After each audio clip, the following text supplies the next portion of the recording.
sepasang. Kemudian ada uterus, kemudian vagina.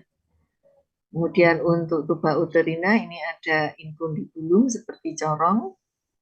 Di ujungnya ada fimbrianya, kemudian ada nanti ampula, ismus, dan intramural atau interstisial.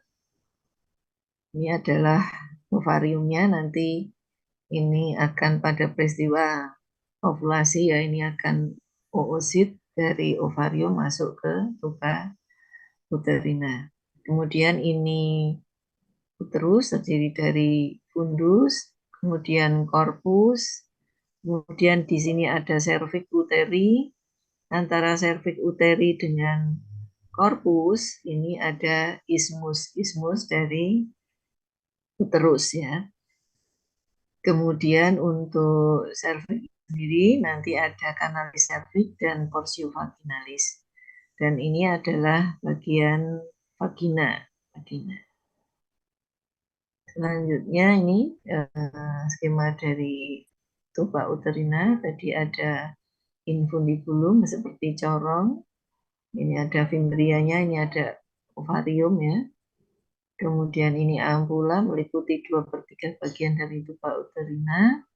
Kemudian ada ismus yang merupakan daerah yang mengalami penyempitan.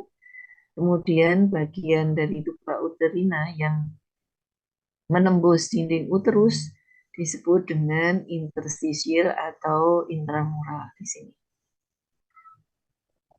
Kita mulai untuk organ ovarium. Ya, organ ovarium di sini tadi sepasang.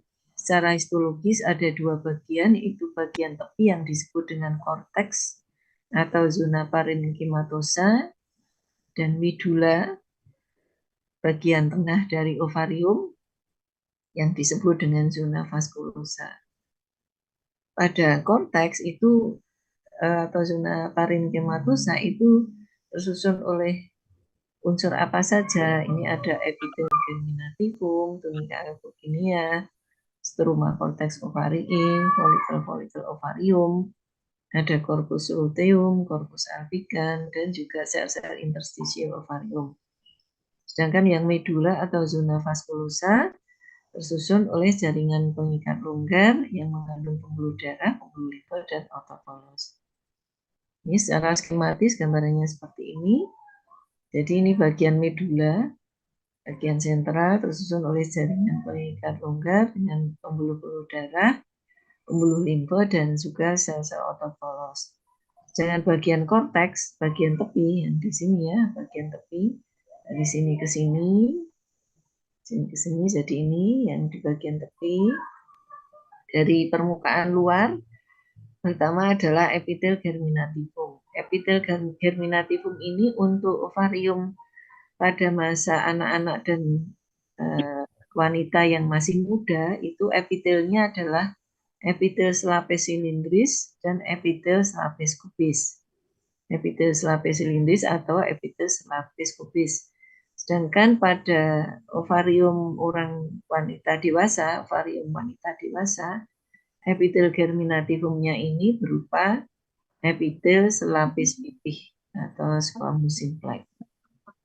Kemudian di bawah epitel germinativum terdapat tunica albuginea yang merupakan jaringan pengikat padat yang kaya dengan serabut kolagen. Dan tunica albuginea ini memberikan warna keputih-putihan pada permukaan ovarium. Kemudian di bawah tunica albuginea ada stroma cortex ovarii. Maksudnya stroma cortex ovarii ini adalah jaringan ikat yang mendasari bagian korteks ovarium. Stroma cortex ovarii, jaringan ikat yang mendasari korteks atau bagian korteks dari ovarium. Di sini ada jaringan ikat gitu ya maksudnya. Nah, kemudian pada jaringan ikat pada stroma cortex ovarii atau korteks ovarii gitu ya, itu ada bangunan apa saja, yaitu ada folikel-folikel dalam berbagai macam perkembangan. Ada folikel primordial, ada growing follicle atau folikel yang sedang tumbuh, ada folikel degraf, ya, folikel yang sudah matang, corpus luteum, ada corpus albicans, dan mungkin juga yang lain tidak tergambar pada skema ini seperti kelenjar interstisial misalnya. Ini gambaran ovarium, preparat ovarium dengan pengecatan HE ya. Ini bagian medulanya tersusun oleh jaringan ikat longgar, banyak mengandung pembuluh darah di sini ya. Nah, kemudian bagian korteksnya paling superficial adalah epitel germinativum, di bawahnya ada tunica albuginea, di bawahnya lagi ada stroma cortex ovarii yang di situ juga ditemukan folikel-folikel dalam berbagai macam perkembangan. Ada folikel primer, folikel sekunder, folikel tersier. Ini juga termasuk folikel tersier, bukan folikel degraf. Jadi folikel tersier itu kadang-kadang mempunyai gambaran struktur yang mirip dengan folikel degraf, tapi ukurannya biasanya lebih kecil dan letaknya belum ke arah permukaan ovarium. Kalau degraf biasanya ukurannya besar dan menonjol ke arah permukaan ovarium. Juga pada korteks di sini terlihat adanya corpus luteum, kemudian juga folikel yang mengalami atresia atau folikel atretik. Ya, folikel atretik, folikel yang mengalami atresia atau folikel yang mengalami degenerasi, misalnya seperti itu. Itu adalah gambaran ovarium. Selanjutnya kita bahas mengenai folikel-folikel ovarium. Ada folikel primordial, ada folikel yang sedang tumbuh atau growing folikel, ada folikel yang sudah matang atau folikel degraf, dan ada folikel atretik. Folikel primordial merupakan folikel utama pada janin sebelum lahir, tersusun oleh oosit yang dikelilingi oleh selapis sel folikel yang berbentuk pipih. Sedangkan folikel yang sedang tumbuh atau growing folikel ini mempunyai ukuran dan bentuk yang sangat bervariasi, dari ukuran yang sangat kecil dan bentuknya sederhana sampai yang ukurannya besar dan bentuknya, strukturnya mirip dengan folikel degraf. Dan folikel yang sedang tumbuh dapat kita bedakan menjadi 3, yaitu folikel primer, sekunder, dan tersier atau vesikuler. Folikel primer ini dilapisi oleh selapis sel granulosa berbentuk kubis. Jadi oositnya dilapisi selapis sel granulosa berbentuk kubis. Folikel sekunder, oosit diliputi oleh beberapa lapis sel granulosa yang padat. Folikel tersier atau vesikuler adalah apabila di antara sel-sel granulosa itu sudah terbentuk rongga-rongga berisi cairan. Sedangkan untuk folikel yang sudah matang atau folikel degraf nanti akan kita jelaskan kita pelajari dengan gambar. Demikian juga untuk folikel atretik. Nah, di sini ada buku yang menyebutkan seperti ini. Pembagian macam-macam folikelnya ini seperti ini. Folikel primordial, kemudian growing folikel itu terdiri atas folikel primer, folikel sekunder, folikel tersier atau vesikuler, kemudian ini folikel degraf atau folikel yang sudah matang atau matur. Folikel primordial terdiri atas oosit. Oosit, ini ada inti oosit, ada anak inti. Nah, oosit ini kemudian diliputi oleh selapis sel folikel yang berbentuk pipih. Ini folikel primordial. Kemudian untuk growing folikel itu ada folikel primer, sekunder, dan tersier. Nah, folikel primer ini oosit dikelilingi oleh selapis sel kubis. Jadi kalau yang primordial tadi selapis sel pipih, kalau yang folikel primer selapis sel kubis. Kemudian folikel sekunder oosit dikelilingi oleh beberapa lapis sel kubis ya. yang padat seperti ini. Ini folikel sekunder, kemudian folikel tersier. Apabila di antara sel-sel folikel ini atau sel-sel granulosa, ada yang menyebutkan sel granulosa ya. Apabila di antara sel-sel folikel atau sel granulosa ini sudah terbentuk rongga-rongga atau antrum yang berisi cairan folikuli. Ini disebut dengan folikel tersier atau vesikuler. Jadi apabila di antara sel-sel folikel sudah terbentuk rongga-rongga yang berisi cairan, ini disebut folikel tersier atau vesikuler. Dan nanti rongga-rongga ini akan bersatu membentuk suatu antrum atau suatu ruangan besar yang disebut dengan antrum folikuli yang berisi liquor folikuli. Jadi nanti untuk growing follicle ini yang terutama yang tersier ini bentuknya bisa variatif. Bisa seperti ini, tetapi bisa saja seperti follicle de Graaff. Tetapi ukurannya lebih kecil dan letaknya masih belum menonjol ke permukaan ovarium. Masih follicle tersier atau vesikuler. Ini follicle de Graaff. Kemudian ada lagi buku lain yang menyebutkan pemberian namanya seperti ini, tapi pada prinsipnya adalah sama. Yang ini adalah folikel primordial, sama dengan tadi oosit terdiri dari oosit yang dilapisi oleh selapis sel folikel yang berbentuk pipe. Kemudian ada folikel primer unilaminer, folikel primer multilaminer, dan folikel antral. Folikel primer unilaminer itu bila oosit dikelilingi oleh selapis sel pubis. Sedangkan folikel primer multilaminer yaitu apabila oosit dikelilingi oleh beberapa lapis sel pubis, tapi belum ada rongga-rongga di antara sel-sel folikel ini. Kemudian folikel antral apabila di antara sel-sel granulosa itu sudah terbentuk antrum-antrum, rongga-rongga, ruangan-ruangan, sehingga disebut folikel antral. Jadi kalau yang folikel primer unilaminer itu identik sama dengan folikel primer. Kalau folikel primer multilaminer itu sama dengan folikel sekunder. Folikel antral sama dengan folikel tersier atau folikel vesikuler. Dan ini adalah folikel de Graaff atau folikel yang sudah matang atau folikel yang matur. Di sini tanpa adanya oosit dan ada inti oosit dengan anak intinya. Kemudian oosit dilapisi oleh zona pellucida.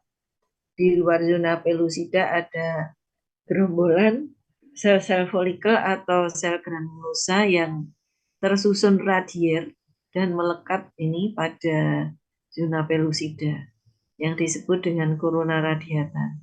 Nah, corona radiata ini nanti ikut keluar oosit, keluar dari ovarium pada saat proses ovulasi. Jadi corona radiata ini nanti akan terikut atau mengikuti oosit keluar dari ovarium pada saat peristiwa ovulasi. Kemudian pada folikel de Graaff juga ada bangunan seperti gundukan gitu ya, bukit, tonjolan itu yang tersusun oleh sel-sel gerombolan sel-sel granulosa yang di dalamnya mengandung oosit. Gambaran seperti bukit atau tonjolan begitu yang tersusun oleh sel-sel gerombolan sel-sel granulosa yang di dalamnya ada oosit ini disebut dengan istilah cumulus oophorus. Jadi kalau cumulus oophorus itu gambaran seperti bukit ini yang menonjol ke antrum folikuli.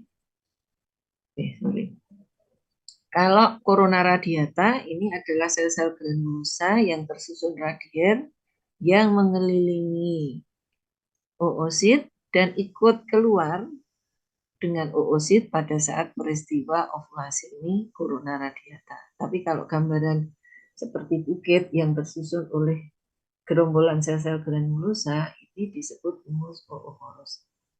Kemudian ini adalah antrum foliculi yang berisi cairan folikel atau liquor foliculi.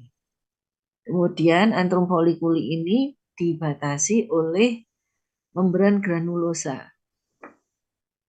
Membran granulosa ini tersusun oleh sel-sel granulosa. Kemudian di sebelah luar dari membran granulosa yang tersusun oleh sel-sel granulosa ini ada membran basalis. Ini ada membran basalis atau membran kemaja. Kemudian di luar membran basalis atau membran kemaja terdapat lapisan TK interna dan TK eksterna. TK interna tersusun oleh jaringan pengikat longgar, kemudian mengandung sel-sel yang berbentuk kubis yang menghasilkan testosteron. Testosteron atau androstenedion, ada yang menyebutkan seperti itu. Kemudian testosteron ini oleh sel-sel granulosa yang ada di membran granulosa ini nanti akan diubah menjadi estrogen. Jadi sel-sel granulosa yang ada di membran granulosa itu menghasilkan suatu enzim aromatase yang akan mengubah testosteron ini atau androstenedion ini menjadi estrogen. Yang kemudian estrogen ini dicurahkan di TK interna ini melalui pembuluh-pembuluh darah dan disebarkan ke seluruh tubuh, ke aliran darah. Jadi TK interna tadi fungsinya sepertinya seperti kelenjar endokrin ya, bagian endokrin, karena dia menghasilkan hormon kemudian mencurahkan langsung ke aliran darah tidak lewat ductus excretorius. Kemudian kalau TK eksterna itu tersusun oleh jaringan ikat yang mengandung sel-sel berbentuk fusiform yang mempunyai kemampuan untuk berkontraksi seperti sel otot polos. Dan di sini tidak bersifat sekretorik. Dan sel-sel yang berbentuk fusiform yang mempunyai sifat seperti otot polos tadi, apabila berkontraksi akan menyebabkan tekanan intrafolikel itu meningkat sehingga membantu proses ovulasi nanti ya. Ada beberapa buku juga yang menyebutkan susunan TK eksterna ini tersusun oleh jaringan ikat yang mengandung sel-sel otot polos. Tapi ada juga yang menyebutkan tersusun oleh jaringan ikat yang mengandung sel-sel fusiform yang mempunyai kemampuan kontraksi seperti sel otot polos. Saya kira semuanya mempunyai dasar. Yang penting di situ ada sel yang mempunyai kemampuan untuk berkontraksi sehingga nanti membantu kenaikan tekanan intrafolikel yang membantu dalam proses ovulasi. Ini gambarannya secara lebih besar. Ini adalah oosit. Ini inti oosit dengan anak intinya. Ini zona pellucida, lapisan non seluler ini zona pellucida. Di luar zona pellucida ada gerombolan sel-sel folikel atau sel-sel granulosa yang tersusun radier yang disebut corona radiata yang nantinya ikut keluar oosit dari ovarium pada saat peristiwa ovulasi. Kemudian tadi gambaran seperti gundukan tadi, gambaran kumbus ooporus. Kemudian ini antrum foliculi, dan ke sana ini mestinya adalah membran granulosa. Ini membran granulosa. Ini membran granulosa ke sana. Tersusun oleh sel-sel granulosa yang membentuk lapisan membatasi antrum foliculi. Kemudian di sepanjang membrana granulosa ini juga dijumpai adanya ini Karl-Exner vakul, Karl-Exner vakul atau ruang Karl-Exner itu ruangan kecil berisi cairan folikel dan dikelilingi oleh sel-sel folikel yang tersusun radier seperti ini. Nah, ini adalah Karl-Exner vakul. Kemudian di sini ada TK interna, ya, TK interna. TK interna, kemudian TK eksterna. Ini sama, ya, sama. Ini ada oosit, kemudian zona pellucida, corona radiata, gambaran cumulus oophorus, antrum folliculi, membran granulosa, membrana basalis, TK interna, TK eksterna. Ya, nanti gambaran cumulus oophorus ini pada saat menjelang ovulasi biasanya akan menghilang. Gambaran seperti bukit ini menghilang karena apa? Menjelang ovulasi nanti oosit beserta corona radiata ini akan terlepas dari perlekatannya pada membran granulosa. Ini terlepas begitu sehingga kemudian mengambang di dalam antrum folikuler. Sehingga gambaran cumulus oophorusnya menjelang ovulasi ini akan menghilang.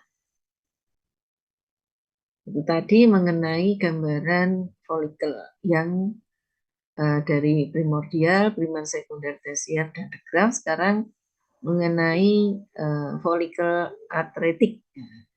Folikel atretik itu adalah folikel yang terbentuk karena proses degenerasi pada folikel. Jadi proses degenerasi pada folikel disebut dengan atresia folikuler dan akan menghasilkan folikel atretik.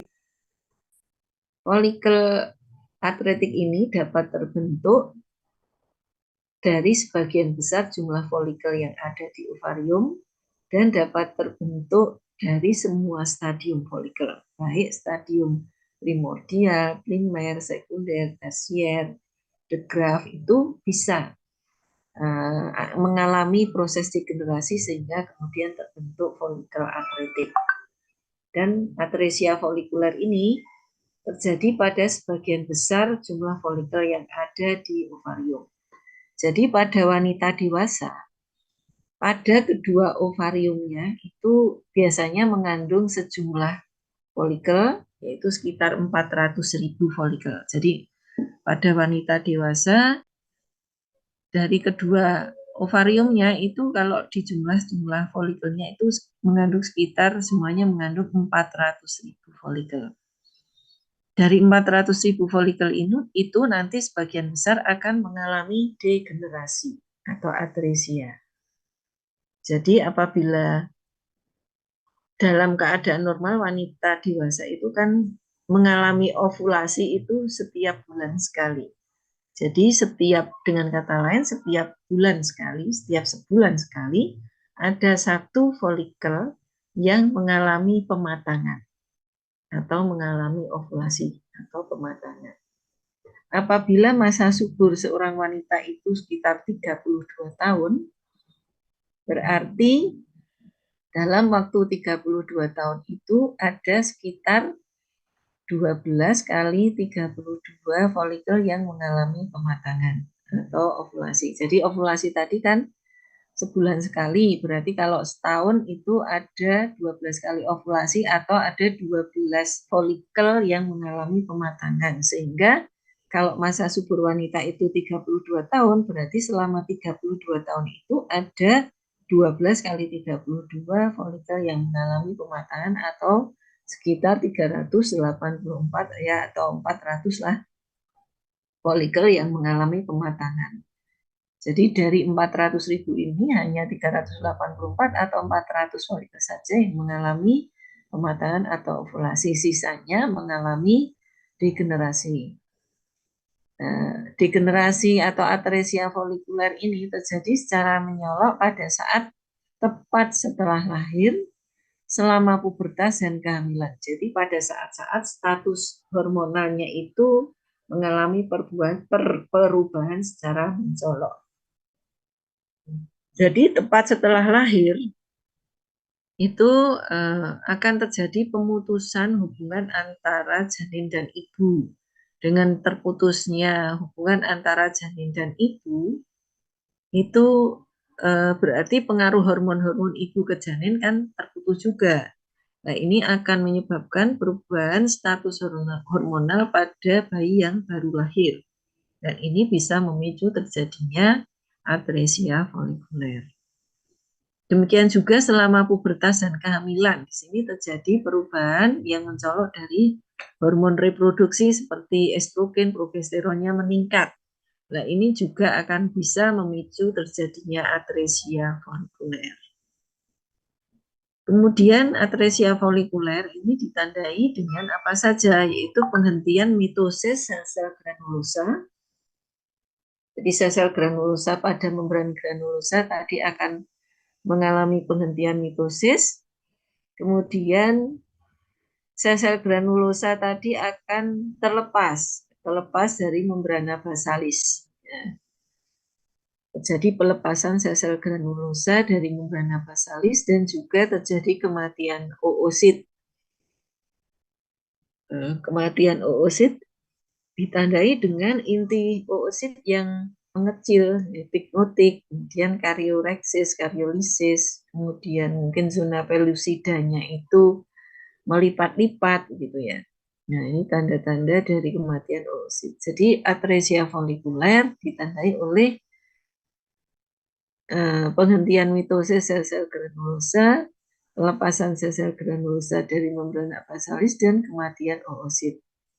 Apabila atresia folikuler ini terjadi pada stadium akhir, maka akan terbentuk sel-sel atau kelenjar interstisial.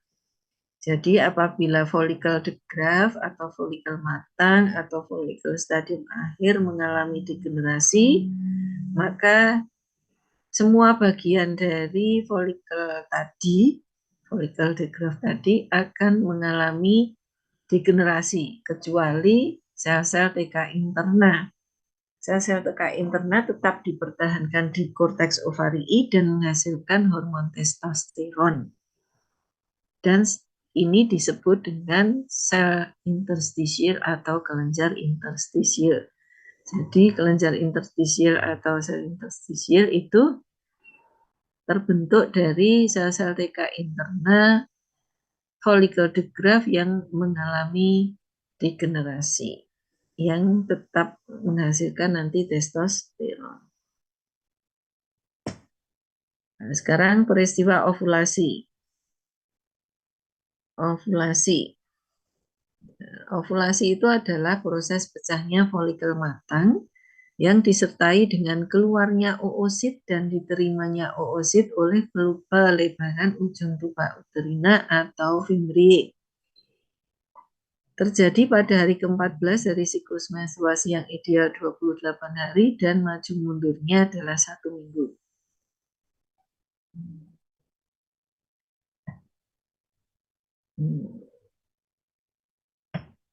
Kalau siklus menstruasi, adik-adik sudah pernah mempelajari belum? Jadi siklus menstruasi itu suatu siklus yang dihitungnya itu dari hari pertama mens saat ini ke hari pertama mens berikutnya.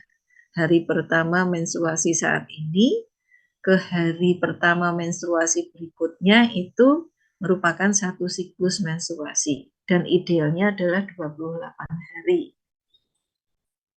Dan ovulasi ini terjadi pada hari ke-14 dari siklus menstruasi.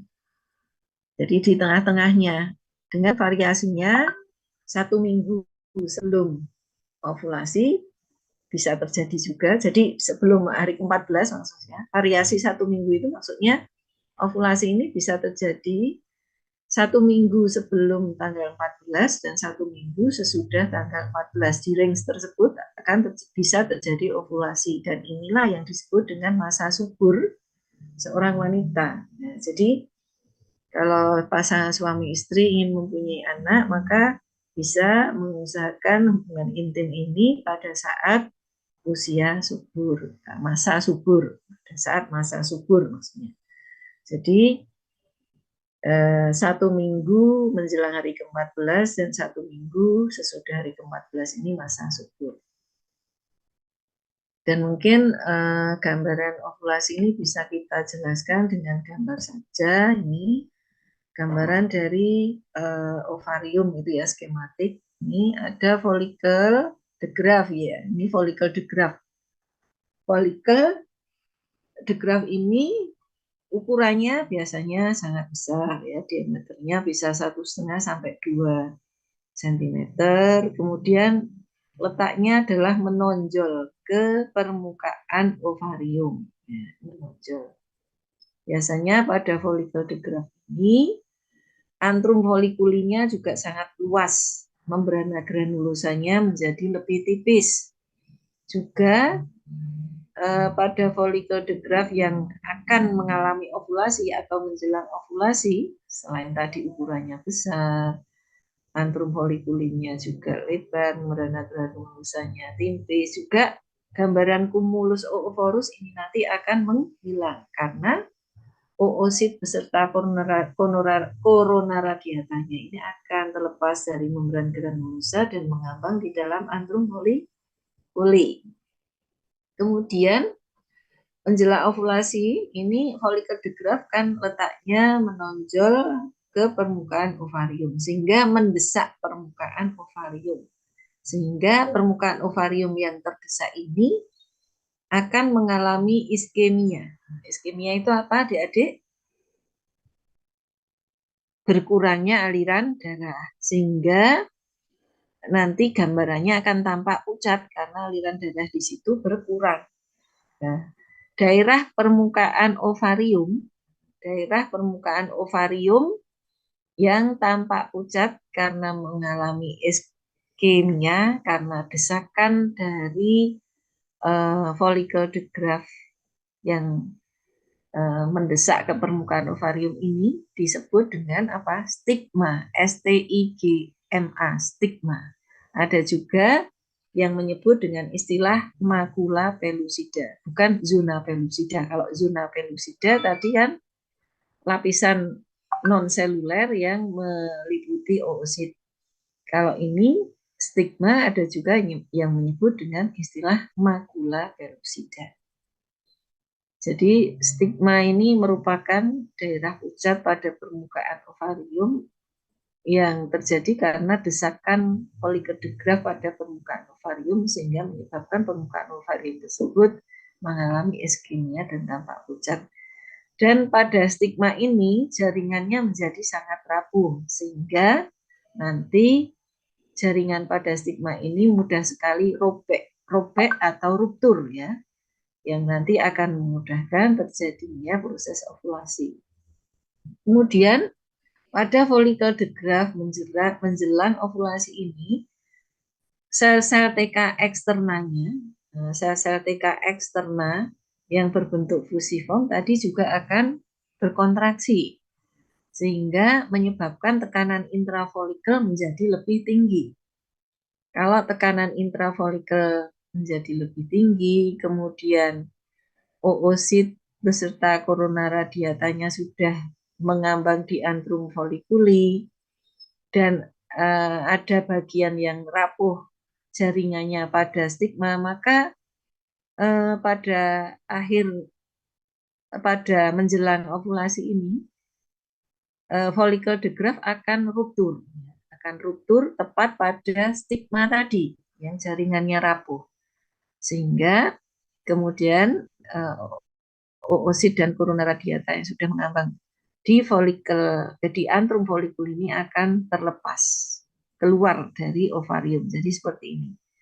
Tekanan intrafolikulnya meningkat, korona radiata oosit korona radiata sudah mengambang di antrum folikuli, kemudian terjadi ruptur pada bagian stigma, maka oosit beserta korona radiata diikuti oleh sedikit keluarnya darah dan cairan folikel keluar dari ovarium. Nah, ini nanti oosit dan korona radiata nanti akan ditangkap oleh fimbria yang ada di infundibulum tuba uterina, kemudian masuk ke dalam tuba uterina.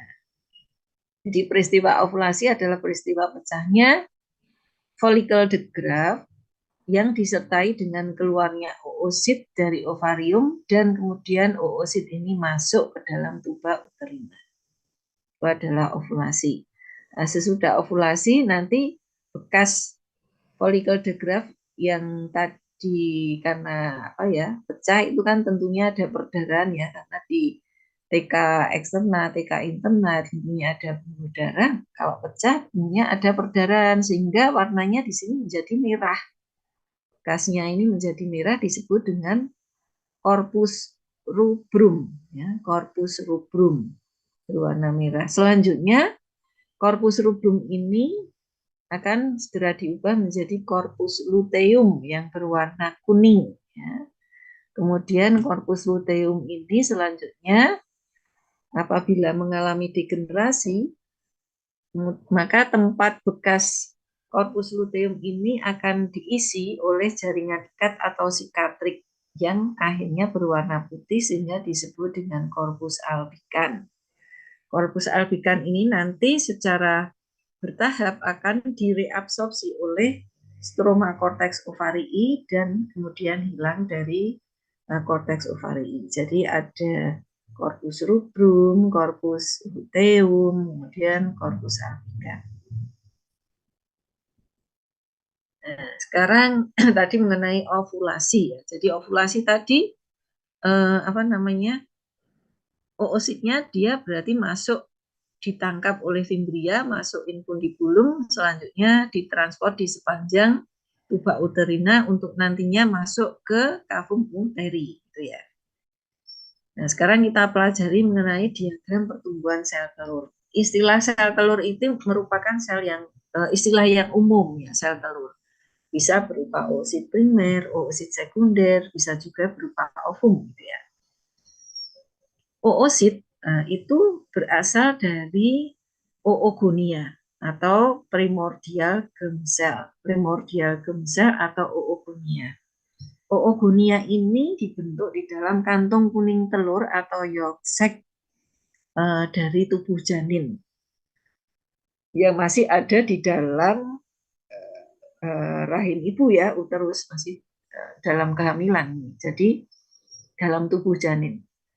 Jadi oosit itu berasal dari primordial sel atau oogonia yang ada di kantong kuning telur atau yolk sac janin. Kemudian oogonia ini dari yolk sac atau kantong kuning telur dia akan bermigrasi ke ovarium yang sedang berkembang di dalam tubuh janin.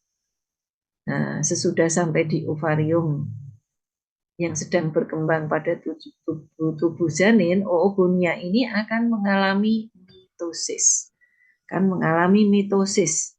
Sehingga dari oogonia ini akan dihasilkan oosit primer. Oosit primer ini selanjutnya di ovarium janin tadi akan mengalami pembelahan meiosis yang pertama. Jadi kalau oosit primer ini masih bersifat diploid. Kemudian oosit primer selanjutnya mengalami pembelahan meiosis yang pertama. Meiosis yang pertama ini selanjutnya berhenti pada stadium profase. Dan penyelesaian meiosis pertama ini terjadi pada saat menjelang ovulasi. Jadi pembelahan sel itu kan ada fase-fasenya ya, ada profase, metafase, anafase, telofase ya. Nah, oosit primer yang ada di ovarium janin tadi akan mengalami meiosis pertama dan berhenti pada stadium profase. Penyelesaian meiosis pertama ini terjadi apabila janin tersebut sudah lahir, kemudian menjelang pubertas ya, pada saat pubertas dia kan akan mengalami ovulasi. Nah, pada saat akan atau menjelang ovulasi itu akan terjadi penyelesaian meiosis yang pertama. Jadi menjelang ovulasi akan terjadi penyelesaian pembelahan meiosis yang pertama sehingga selesai. Apabila terselesaikan, maka dari oosit primer ini akan dihasilkan badan polar 1 dan oosit sekunder yang bersifat haploid mestinya ya, bersifat haploid. Badan polar 1 ini karena ukurannya kecil dan juga sitoplasmanya sangat sedikit, kemudian akan mengalami degenerasi. Kemudian oosit sekunder yang ada di ovarium wanita yang menjelang ovulasi tadi, oosit sekunder ini akan mengalami pembelahan meiosis yang kedua. Dia akan mengalami pembelahan meiosis yang kedua dan berhenti pada stadium metafase.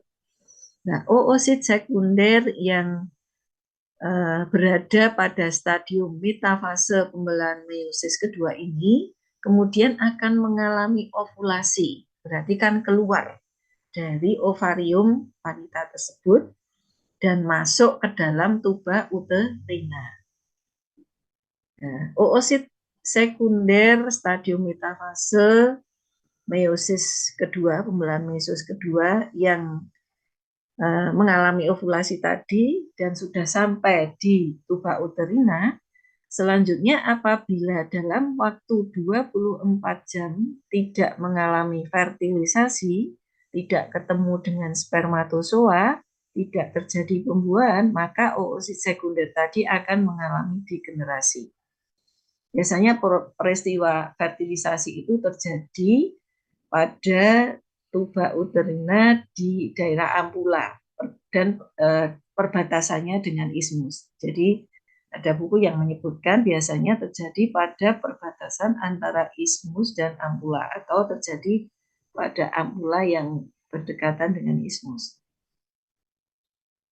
Tadi apabila oosit sekunder stadium metafase pembelahan meiosis kedua yang berada pada tuba uterina tidak mengalami fertilisasi, maka akan mengalami degenerasi.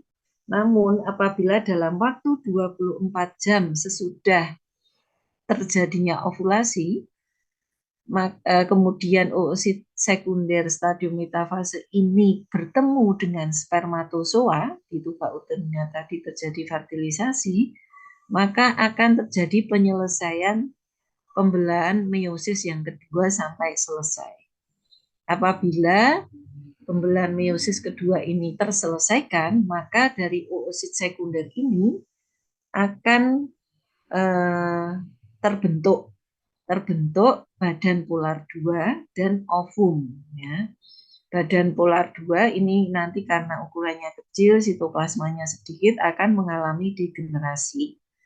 Dan ovum yang terbentuk ini nanti akan berkembang menjadi janin dan membentuk plasenta.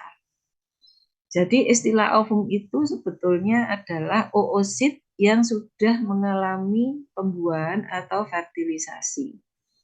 Tapi ada juga yang menyamakan ya antara istilah ovum, oosit itu sama.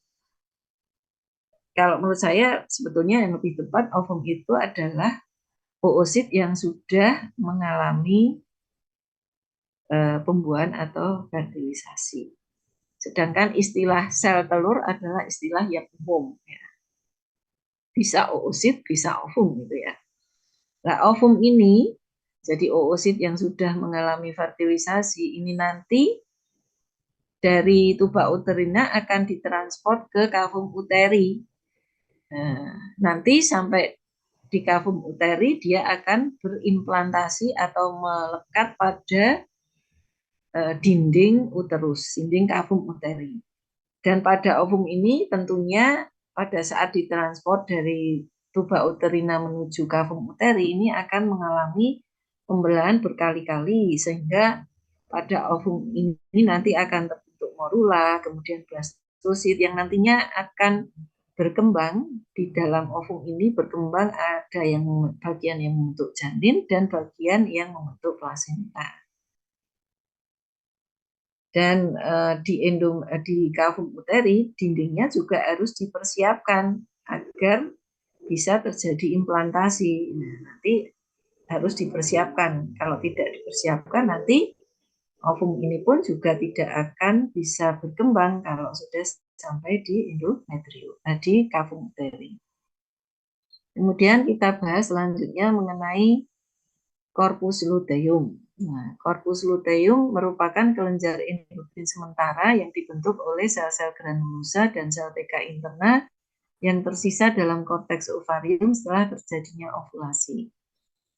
Jadi, jadi follicle the graft apabila mengalami ovulasi, maka nanti sel-sel granulosa dan sel-sel TK internanya itu akan tetap dipertahankan di korteks ovari dan menghasilkan estrogen dan progesteron. Ini disebut kelenjar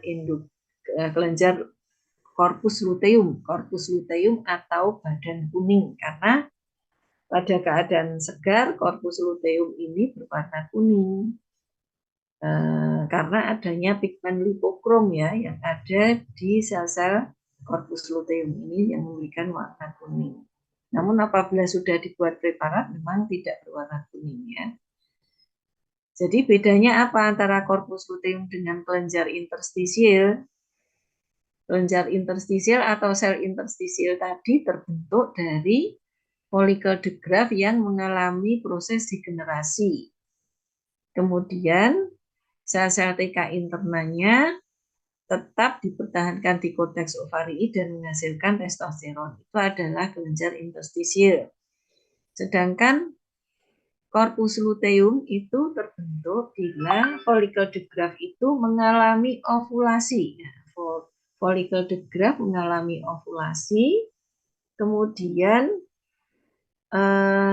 sel-sel granulosa dan sel-sel TK internanya itu tetap dipertahankan di korteks ovari dan berfungsi menghasilkan hormon estrogen dan progesteron. Ini disebut korpus luteum.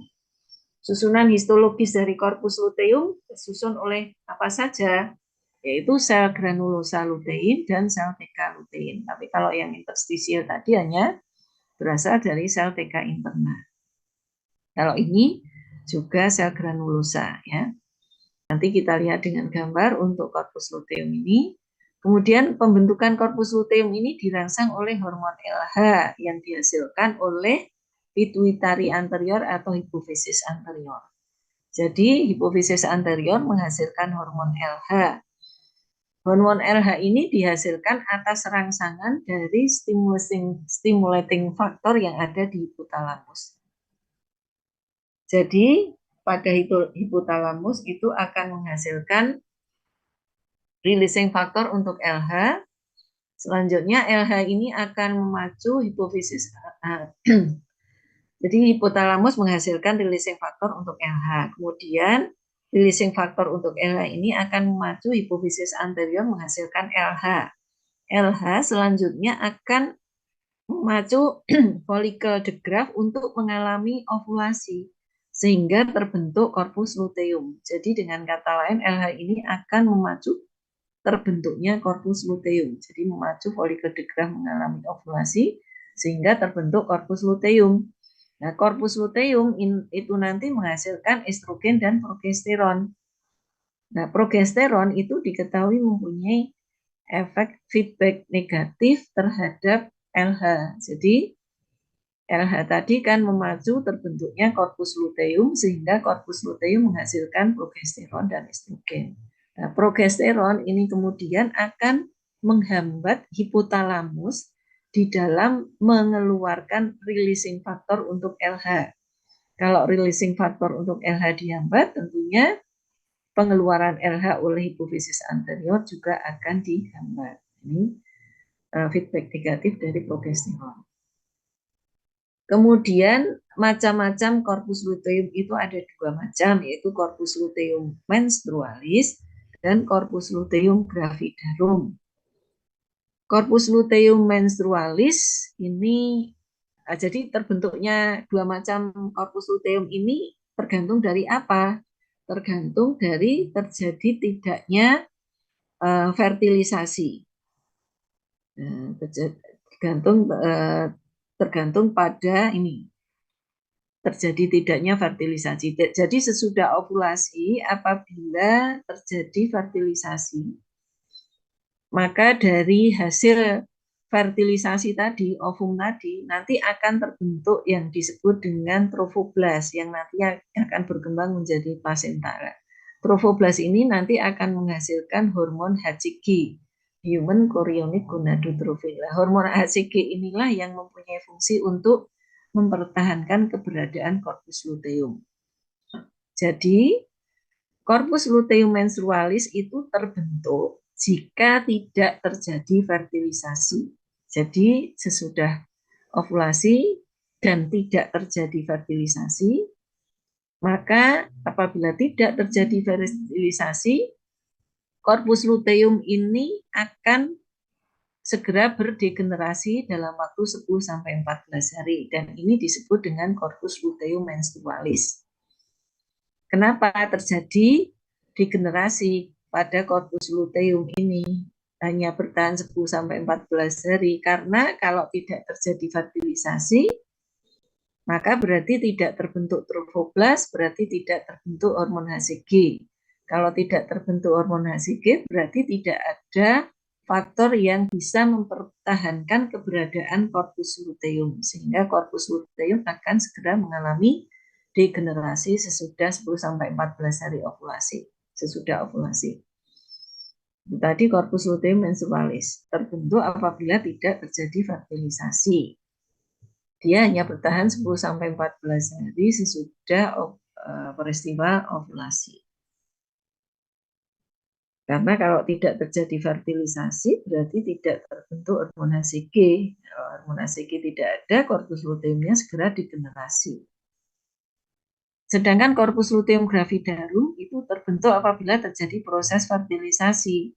Karena sesudah fertilisasi akan dihasilkan hormon HCG. Hormon HCG ini nanti akan mempertahankan keberadaan korpus luteum selama beberapa bulan kehamilan. Jadi sampai biasanya 4-5 bulan kehamilan. Itu korpus luteumnya tetap ada dan disebut dengan korpus luteum gravidarum. Korpus luteum gravidarum ini juga menghasilkan estrogen progesteron dan ukurannya biasanya lebih besar jika dibandingkan dengan korpus luteum menstrualis. Korpus luteum gravidarum ini menghasilkan estrogen dan progesteron untuk mempertahankan untuk apa progesteron dan estrogen ini? Untuk apa? Untuk mempersiapkan dinding uterus. Karena terjadi fertilisasi, kan berarti terbentuk trofoblast, dihasilkan HCG, HCG mempertahankan keberadaan korpus luteum dan korpus luteum menghasilkan estrogen progesteron. Di mana estrogen progesteron ini nanti akan mempersiapkan dinding uterus untuk proses implantasi atau nidasi dari hasil fertilisasi tadi.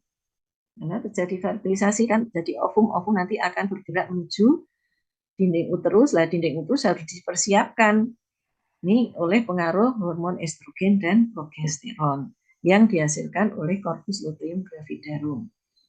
Dan korpus luteum gravidarum ini nanti sesudah bulan kelima itu biasanya akan degenerasi. Karena apa? Karena pada tubuh janin sudah berkembang plasenta, terbentuk plasenta yang sempurna. Mulai minggu ke-16 atau bulan ke-4 atau ke-5 itu plasentanya sudah terbentuk sempurna yang menghasilkan estrogen dan progesteron. Sehingga fungsi korpus luteum gravidarum itu bisa diambil alih oleh plasenta yang sudah terbentuk sempurna. Sehingga kemudian korpus luteum gravidarum mengalami degenerasi. Korpus luteum baik menstrualis maupun gravidarum itu bisa mengalami degenerasi, dan dari proses degenerasi nanti sisa-sisa degenerasi akan difagositosis oleh makrofag, dan bekas tempatnya korpus luteum yang mengalami degenerasi nanti akan diisi oleh jaringan ikat atau sikatrik yang berwarna putih yang disebut dengan korpus albicans, sudah seperti sudah saya sebutkan di depan tadi. Itu korpus luteum, ini gambarannya korpus luteum ya. Ini ada bagian nodulanya tersusun oleh jaringan pengikat longgar dengan pembuluh darah. Nah ini sel-sel granulosa lutein dan sel TK luteinnya terletak di bagian tepi ini ya. Sel-sel granulosa lutein dan sel TK lutein di sini. Ini menghasilkan hormon estrogen dan progesteron. Nah, ini Gambarannya skematik seperti ini, medulanya ini bagian kontaknya terdiri atas sel granulosa lutein di sebelah dalam, sel TK luteinnya di sebelah luar yang ukurannya lebih kecil dan tercat lebih gelap. Yang granulosa lutein ini sel-selnya lebih besar, ada intinya vesikuler. Sitoplasmanya mengandung tetes-tetes lemak dan juga pigmen liposokrom yang memberi warna kuning pada korpus luteum. Tetes-tetes lemak ini pada saat pembuatan preparat akan terlarut ya, sehingga pada preparat histologis pada sitoplasma granula sel-sel granula lutein ini akan ada lubang-lubangnya. Itu adalah bekas tetes-tetes lemak. Untuk sel-sel TK lutein ini pada prinsipnya mempunyai struktur yang sama dengan granulosa lutein, hanya ukurannya yang lebih kecil dan tercat lebih gelap. Dan yang menghasilkan estrogen progesteron terutama memang yang di ini, susu yang di TK luteinnya ini ya. Granulosa luteinnya ini membantu pembentukannya aja seperti tadi, menghasilkan androstenedion misalnya, kemudian diubah oleh zat yang dihasilkan oleh sel granulosa untuk menjadi estrogen misalnya seperti itu. Nah, progesteron dibentuk oleh ini, oleh sel TK internal juga sel TK lutein. Sekarang mengenai tuba uterina. Nah, tuba uterina mungkin langsung dengan gambar saja, nanti tidak cukup waktunya ini. Ini penampang melintang dari tuba uterina ya. Dindingnya terdiri atas 3 lapis yaitu tunika mucosa, tunika muscularis, dan tunika serosa. Tunika mukosanya membentuk lipatan yang bercabang-cabang longitudinal. Permukaan luarnya, namanya permukaan superficialnya, jadi yang menghadap ke lumen tuba uterina, ini dilapisi oleh epitel selape silindris, di mana epitelnya ada 2 macam, yaitu sel yang bersilia dan tidak bersilia. Sel yang tidak bersilia bersifat sekretoris, menghasilkan sekret untuk memberi nutrisi pada perkembangan awal dari janin ya, atau hasil konsepsi atau hasil fertilisasi tadi.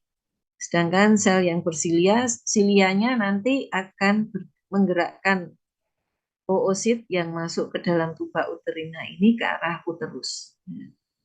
Kemudian di bawah epitel ada lamina propria yang tersusun oleh jaringan pengikat longgar mengandung pembuluh-pembuluh darah. Kemudian di sebelah luarnya ada tunika muscularis yang di sebelah dalam. Jadi ada 2 lapis, yang di sebelah dalam berjalan sirkuler dan tebal, utuh itu ya, yang di sebelah luarnya itu lebih tipis dan berjalan longitudinal. Nah, kontraksi otot polos pada dinding uterus, jadi dinding tuba uterina ini juga akan membantu transportasi oosit menuju ke arah uterus. Jadi dari kontraksi otot tuba uterina dan gerakan silia pada permukaan epitel, sel epitel ini nanti akan menggerakkan oosit dari tuba uterina menuju ke cavum uteri. Kemudian lapisan yang terluar adalah tunika serosa tersusun oleh jaringan ikat yang ditutupi oleh selapis sel pipih yang disebut dengan sel mesotelia. Jadi lamina serosa itu tersusun oleh jaringan ikat yang ditutupi oleh selapis sel mesotel yang berbentuk pipih. Menjelang ovulasi, tuba uterina ini pada infundibulumnya itu sangat dekat letaknya dengan ovarium. Menjelang ovulasi, pembuluh darah pada dinding tuba uterina ini akan melebar sehingga tuba uterina ini menjadi teregang dan membuat infundibulum itu letaknya lebih dekat ke ovarium sehingga akan membantu proses mempermudah proses terjadinya proses ovulasi ya. Kemudian uterus. Nah, uterus ini merupakan organ yang berbentuk seperti buah pir atau mungkin apukat gitu ya. apokat.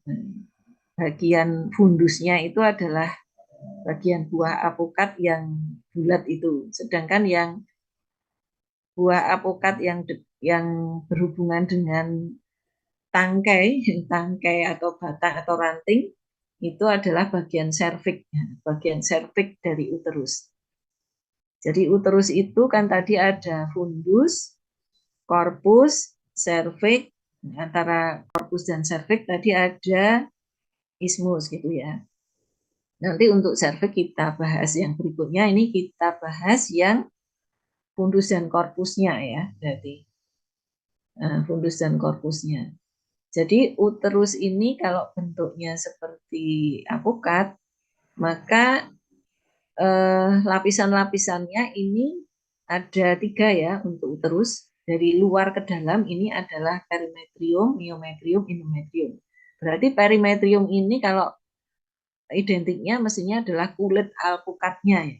Perimetrium ini kulit alpukatnya, myometrium ini adalah daging buah alpukatnya, endometrium ini adalah ini yang daging buah alpukat yang paling dekat dengan rongga yang berisi biji alpukat. Nah, jadi ada rongga yang berisi biji ya. Rongga yang dekat dengan rongga alpukat ini adalah endometrium. Tapi kemudian penyebutannya justru kalau dinding uterus ini lapisan yang paling superficial justru adalah yang endometrium ya. Lapisan yang paling superficial itu adalah endometrium yang dekat dengan biji alpukat tadi. Kemudian myometrium itu di sebelah basal dari endometrium, di sebelah basalnya lagi adalah perimetrium yang identik dengan kulit alpukat tadi. Perimetrium di sini tersusun oleh apa saja? Oleh lamina atau tunika ya, sama lamina atau tunika atau lapisan ya. Tunika, lamina atau lapisan, serosa atau adventitia. Jadi kulit alpukat tadi ada bagian-bagian tertentu yang berupa lamina serosa, tapi ada bagian-bagian tertentu yang berupa lamina adventitia gitu ya. Lamina serosa itu seperti sudah saya kemukakan tadi tersusun oleh jaringan pengikat yang dilapisi oleh selapis sel mesotel yang berbentuk pipih. Kalau lamina adventitia itu hanya tersusun oleh jaringan pengikat saja tanpa ditutupi oleh mesotel.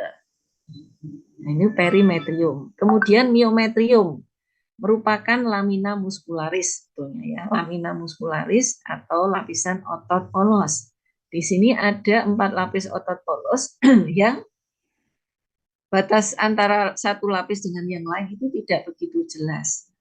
Dan urut-urutannya dari luar ke dalam, artinya dari bawah perimetrium ke arah lumen. Nah, itu ada stratum subserosum. Jadi stratum subserosum ini yang terletak di bawah kulit alpukat. Jadi kemudian ke dalam lagi stratum supravaskuler, ke dalam lagi stratum vaskuler, ke dalam lagi stratum submukosum. Berarti stratum submukosum ini yang berbatasan langsung dengan endometrium. Dari keempat lapis ini yang paling tebal adalah stratum vaskuler. Di situ tebal dan banyak mengandung pembuluh darah besar yang nanti pembuluh darah besar ini akan memberikan cabang-cabang pembuluh darah kecil yang menuju ke endometrium untuk memberi nutrisi pada epitel di endometrium. Kemudian di antara otot-otot polos ini terdapat jaringan ikat, ya, jaringan pengikat yang mengandung pembuluh darah. Demikian juga tadi pada tuba uterina. Tuba uterina tadi lapisan otot polosnya ada 2 lapis, sirkuler dan longitudinal. Di antara serabut-serabut otot polosnya, lapisan otot polosnya juga dijumpai adanya jaringan pengikat yang mengandung pembuluh darah. Kemudian endometrium yang merupakan lamina mukosa tersusun oleh epitel selapis silindris. Selnya ada yang bersilia dan tidak bersilia seperti pada tuba uterina. Dan di bawah epitel terdapat lamina propria yang kaya dengan kelenjar uterina. Dan lapisan endometrium ini bisa kita bedakan menjadi stratum fungsional dan stratum basal. Yang lapisan superficial berupa stratum fungsional, dan pada saat fase menstruasi dari siklus menstruasi ini stratum fungsionalnya menjadi sangat tebal. Pada saat fase sekresi, pada saat fase sekresi dari siklus menstruasi, stratum fungsional ini sangat tebal dan bisa dibedakan menjadi stratum kompakta dan spongiosa. Pada saat menstruasi, stratum fungsional ini akan mengalami disquamasi atau pengelupasan, sedangkan stratum basal tetap dipertahankan dan merupakan pusat regenerasi dari endometrium. Jadi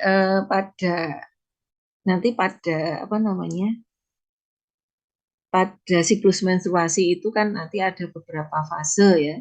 Fase menstruasi, fase proliferasi, dan fase sekresi. Nah, pada saat fase menstruasi nanti stratum fungsional pada endometrium ini akan mengalami disquamasi atau pengelupasan sebagai darah menstruasi. Adanya fase menstruasi, fase proliferasi, fase sekresi ini selain mempengaruhi endometrium uterus, sebetulnya juga mempengaruhi tunika mukosa dari tuba uterina dan tunika mukosa dari kanalis serviks. Tetapi hanya pengaruhnya itu hanya sebatas pada bentuk epitelnya saja. Artinya tidak sampai menyebabkan disquamasi atau pelepasan pada tunika mukosa pada tuba uterina maupun pada serviks uteri, pada kanalis serviks uteri. Jadi meskipun pada fase menstruasi dari siklus menstruasi, tunika mukosa yang mengalami pengelupasan sebagai darah mens ini hanyalah pada dinding endometrium uterus. Untuk yang tuba uterina dan kanalis serviks tidak, ya. Hanya bentuk morfologi sel-selnya saja. Kalau fase proliferasi dia silindris tinggi, kalau pada fase sekresi bentuknya sel rendah, itu aja.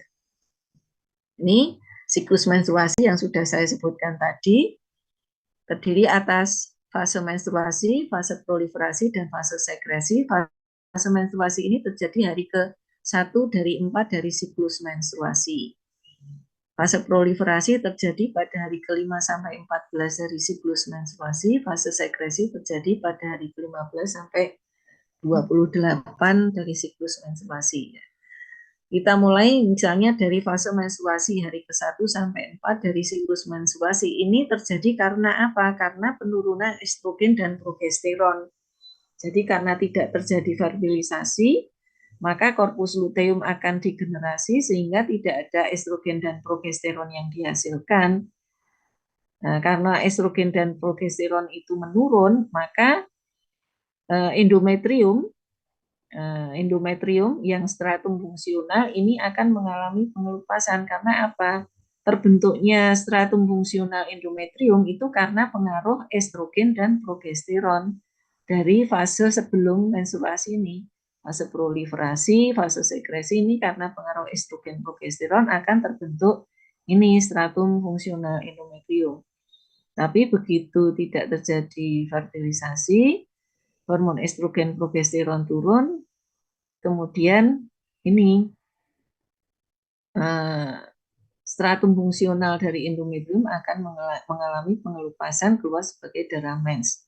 Dan pada akhir fase menstruasi, endometrium tampak tipis hanya pada stratum basalnya saja. Jadi mukosa tampak tipis terdiri dari jaringan pengikat yang mengandung bagian basal kelenjar uterina. Jadi bagian basal stratum basal saja yang terlihat. Kemudian sesudah fase menstruasi masuk ke fase proliferasi hari ke-5 sampai 14. Ini karena pengaruh estrogen, maka sel-sel bagian basal kelenjar uterina berproliferasi sehingga terbentuk kembali kelenjar yang utuh dan terbentuk epitel permukaan endometrium yang utuh. Selain itu juga karena pengaruh estrogen, terjadi proliferasi pada sel-sel jaringan pengikat lamina propria.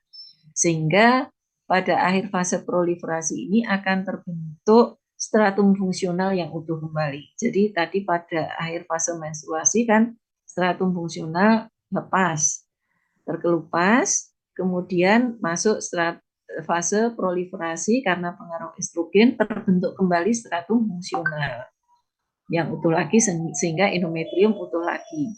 Fase selanjutnya adalah fase sekresi hari ke-15 sampai 28. Ini karena pengaruh progesteron, maka kelenjar yang ada di kelenjar yang ada di endometrium, nah, kelenjar uterina yang ada di endometrium ini akan berkelok-kelok, lumennya melebar karena timbunan sekret. Jadi berkelok-kelok, bersekresi. Kemudian lamina propria di bawah epitel endometrium ini akan tampak edema dan pembuluh darahnya pada melebar. Sehingga endometrium pada fase sekresi ini tampak sangat tebal, paling tebal di antara fase-fase yang lain, mencapai tebal maksimum kurang lebih 5 mm. Dan stratum fungsional pada endometrium bisa kita bedakan menjadi dua lapisan, yaitu stratum compacta di sebelah superficial, kemudian stratum spongiosa di sebelah basalnya. Kemudian di bawah stratum fungsional tentunya masih ada stratum basal.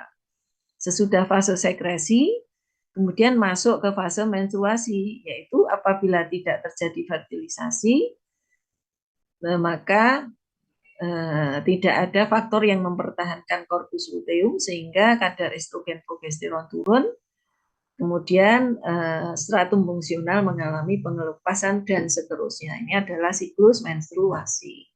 Ini gambarannya pada uterus fase proliferasi. Ya, ini terbentuk apa? Terbentuk stratum fungsional yang utuh lagi. Ini stratum fungsional.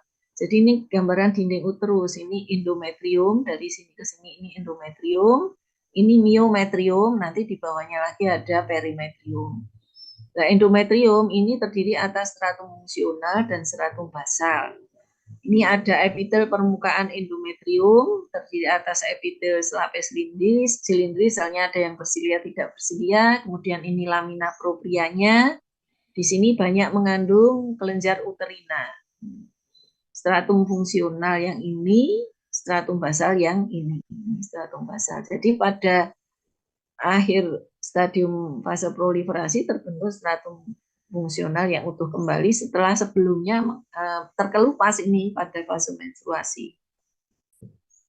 Nah, ini pada fase sekresi. Nah, di sini kelenjar uterinanya berkelok-kelok, banyak mengandung sekret, kemudian lamina proprianya edema dan banyak mengandung pembuluh darah yang melebar dan tebal, endometrium menjadi sangat tebal, ini bisa sampai 5 mm, dan stratum fungsionalnya itu bisa dibedakan menjadi stratum compacta di superficial dan stratum spongiosa di basal, kemudian ini stratum basal. Nah, ini nanti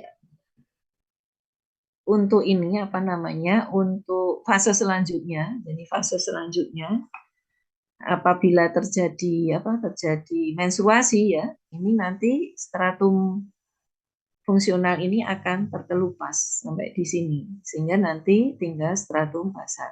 Jadi kalau fase sekresi gambarannya seperti ini ya, sangat tebal. Kemudian fase menstruasi ya ini stratum fungsional sudah mulai mengalami diskwamasi, ditandai oleh lapisan epitel, lapisan permukaan epitel endometrium sudah tidak terlihat menghilang, kemudian ada tanda-tanda perdarahan, dan nanti stratum fungsional ini terkelupas diskwamasi pada akhir menstruasi, dan tinggal nanti stratum basal. Nah, kemudian stratum basal oleh selanjutnya masuk ke fase proliferasi karena pengaruh estrogen, nanti stratum basal ini akan beregenerasi lagi membentuk stratum fungsional ini dan seterusnya. Selanjutnya mengenai cervix uteri. Mengenai cervix uteri mungkin bisa kita lihat saja dengan gambar ya, ini Serviks uteri ini merupakan bagian yang berbentuk silindris yang terletak di bagian bawah dari uterus. Ini kan uterus, ada fundus, ada korpus, ada ismus, ada serviks. Nah, serviks uteri ini bisa kita bedakan menjadi dua bagian, yaitu yang menonjol pada vagina disebut dengan portio vaginalis. Ini portio vaginalis, ini portio vaginalis. Yang berhubungan dengan ini, dengan ismus dan kanalis dengan kavum uteri, yang berhubungan nanti dengan kavum uteri ini disebut dengan kanalis serviks. Jadi ini portio vaginalis, ini kanalis serviks, bagian dari serviks uteri. Jadi kalau ini potongan membujur dari serviks uteri. Jadi ini sesisi saja, yang di sini yang terpotong itu ya, terpotong membujur. Ini adalah portio vaginalis tersusun oleh dilapisi oleh epitel berlapis pipih, epitel squamous kompleks non kornifikasi. Sedangkan pada permukaan yang kanalis serviks, ini tunika mukosanya membentuk lipatan-lipatan yang disebut dengan plika palmata, dilapisi oleh epitel selapis silindris. Kemudian di bawah epitel ada jaringan pengikat lamina propria yang kaya dengan ini, kelenjar-kelenjar serviks. Kelenjar serviks ini bentuknya tubular kompleks seperti ini. Kelenjar serviks ini menghasilkan mukus atau lendir, gitu ya. Kemudian pada keadaan tertentu, misalnya infeksi, misalnya ductus excretorius dari kelenjar serviks ini bisa mengalami obstruksi, sehingga sekret kelenjar serviks ini tertimbun di dalam kelenjar dan membentuk suatu kista yang disebut dengan kista Nabuti, gitu ya. Kista Nabuti.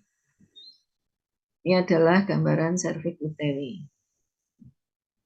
Kemudian plasenta selanjutnya. Plasenta ini merupakan organ yang dibentuk oleh dua individu, yaitu individu ibu dan individu janin. Bagian yang dibentuk oleh individu janin disebut dengan pars fetalis. Bagian yang dibentuk dari ibu disebut dengan pars maternalis. Pars fetalis dan pars maternalis. Pars fetalis di sini berupa korion. Pars maternalis, yaitu bagian yang dibentuk dari bagian ibu, itu disusun oleh unsur apa saja, yaitu decidua basalis, septum placenta, dan membrani tabuk. Membrani tabuk itu adalah suatu membran tempat lepasnya plasenta dari dinding uterus pada saat proses persalinan. Kalau istilah decidua basalis itu apa? Decidua basalis itu adalah sebetulnya endometrium yang mengalami perubahan morfologi itu ya sesudah terjadi peristiwa implantasi dari hasil fertilisasi. Jadi hasil fertilisasi tadi ovum kan kemudian dia masuk ke kavum uteri, dia berimplantasi di situ. Nah, pada proses implantasi nanti akan terbentuk plasenta ya, trophoblast plasenta. Dan endometrium yang dilekati oleh hasil fertilisasi tadi akan berubah morfologinya dan disebut dengan decidua basalis. Sebetulnya decidua basalis ini sebetulnya juga endometrium yang mengalami perubahan. Kemudian ada istilah sawar atau barier plasenta, merupakan struktur yang memisahkan darah ibu dan darah janin. Nanti akan saya jelaskan dengan gambar saja, soalnya kalau menghafalkan tulisan ini nanti gampang lupa ya, gampang lupa apa saja, struktur apa saja yang termasuk sawar atau barier plasenta. Nanti akan mudah lupa. Kalau dengan gambar mudah untuk diingat. Kemudian plasenta ini merupakan kelenjar endokrin, jadi dia menghasilkan hormon yang langsung dicurahkan ke aliran darah tanpa melalui ductus excretorius. Plasenta bertindak juga sebagai kelenjar endokrin dan antara lain menghasilkan hormon apa saja, misalnya hormon HCG, human chorionic gonadotropin, estrogen, progesteron, kemudian juga somatomammotropin misalnya, itu juga dihasilkan oleh plasenta.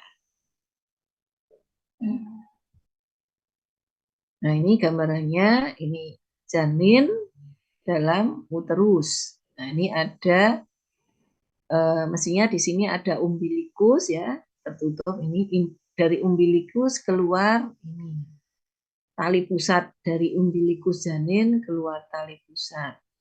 Dari tali pusat kemudian berhubungan dengan plasenta.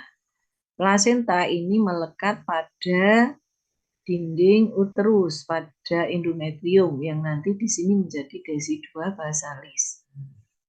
Dan ini plasentanya ada fili-filinya ya, seperti ini. Nah, ini plasenta tadi ya, ada tali pusat, kemudian ini plasenta. Plasentanya ini melekat pada dinding uterus. Nah, kalau dibuat gambaran skematis seperti yang di kanan ini ya. Jadi ada plasenta ini ada yang disebut dengan pars fetalis, yaitu bagian yang merupakan dibentuk oleh tubuh janin yang di atas ini. Sedangkan pars maternalis yang di bawah ini, yang dibentuk oleh unsur dari ibu atau maternal. Ini kan dinding uterus punyanya ibu ya.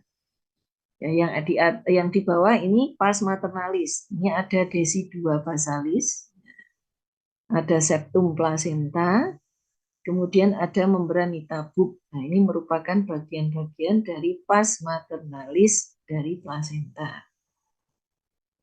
Kemudian untuk bagian pars fetalis yang merupakan bagian dari janin tersusun oleh korion. Ya. Korion ini terdiri dari beberapa bagian. Ada lempeng korion yang kemudian ada tonjolan-tonjolan yang berupa fili-fili chorioalis. Jadi ada lempeng korion, fili chorioalis ini merupakan komponen-komponen dari korion. Fili chorioalis ini bercabang-cabang ya seperti ini. Kemudian fili chorioalis ini ada yang ujungnya tertanam pada desidua basalis seperti ini. Tapi ada juga yang tidak tertanam, jadi melayang-layang.